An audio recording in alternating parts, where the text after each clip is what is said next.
Chievo Batara belum lama ini ramai disorot karena memiliki paras tampan yang tak kalah dari ayahnya, Napoleon Bonaparte.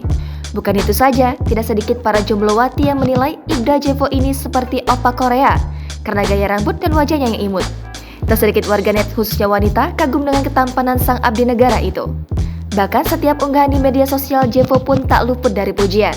Diketahui saat ini, Chievo Batara merupakan polisi muda yang menjadi anggota Satuan Reserse Mobile Polres Jakarta Utara. Penasaran dengan sosok Ibda Chievo Batara, polisi muda berparas tampan, anak Napoleon Bonaparte? Berikut 5 potretnya. Memiliki paras tampan, bak keboleh-bolehan tentunya membuat kaum hawa kelepek-kelepek. Dalam unggahan tersebut, Chievo nampak menikmati musim salju. Sambil tersenyum tipis, mengenakan kacamata hitam, Chievo terlihat gagah dan tampan. Dalam foto ini, tampak Napoleon selfie bersama putra kebanggaannya itu dengan mengenakan seragam resmi. Keduanya tampak gagah saat berpose bersama. Foto keluarga Ibda Chievo Batara bersama keluarganya. Chievo tampak gagah berdiri tegap di tengah kala berfoto keluarga. Chievo Batara gagah mengenakan seragam abdi negara. Pose kayak gini terlihat gagah kan? Chievo Batara memakai pakaian dinas upacara kecil. Bersama rekannya, Chievo Batara melemparkan senyuman memamerkan medali yang dikenakannya.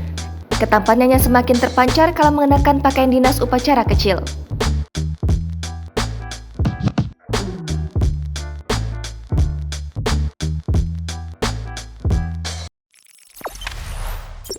Jangan lupa subscribe, share, komen, dan like ya.